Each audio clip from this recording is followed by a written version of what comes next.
இப்போ நான் சொல்ல போகிற டைட்டில் டேக்லைனை வச்சு அது வெங்கட் பிரபுவோட என்ன மூவின்னு சொல்லணும். வெங்கட் பிரபு ஹாலிடே. பார்ட்டின்னு ஒரு படம் வரல, அதான் இல்லை ஹாலிடே. இது சரோஜா ஹாலிடே. வெங்கட் பிரபு ஹாலிடே. என்ன படம் ஹாலிடே வச்சு? அது எப்படி சொல்கிறது, அது ஒரு வேற நாடாக கன்சிடர் பண்ணுவாங்க. அது வேறு நாடு கிடையாது. கோவாவா? Venkat Prabhu diet. Biryani. Venkat Prabhu game. Mankatha. Correct. இதுவும் கண்டுபிடிச்சிருவா. வெங்கட் பிரபு ரீயூனியன். ரீயூனியன்னா சரோஜாவா?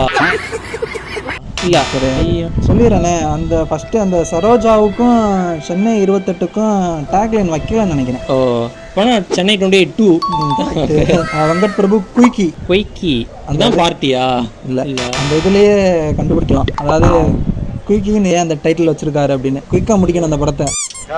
ஒரு படம் வந்துச்சு, இது அசோக் செல்வன் வச்சு படம் பேர் ஞாபகம் வரலையே. அது செம்ம படம். அது ஆக்சுவலாக தெரியல, போனது கொரோனா டைம்ல வந்துச்சுன்னு நினைக்கிறேன். கொரோனா டைம்ல வந்து தெரியல, போனது தெரியல மாதிரி இருக்கு. நல்லா இருக்கும் படம். படம் பேரு மன்மதலீலை. யாரும் பார்க்கலன்னா செக் பண்ணி பாருங்க, நல்லா இருக்கும். அது இப்போ சொல்ல போகிற சொல்லுவேன்னு தெரில. வெங்கட் பிரபு சிக்ஸர். சிக்ஸர் எனக்கே தெரில, புதுசாக இருந்துச்சு.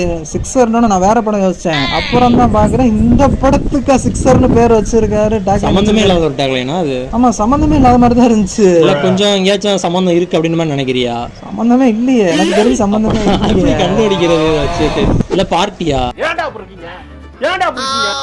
அப்போ இருந்து பார்ட்டி பார்ட்டின்னு சொல்லிட்டு இருக்கான். பார்ட்டி படத்தோட டேக்லைன் என்ன? நீங்கள் கமெண்ட்ல சொல்லுங்க.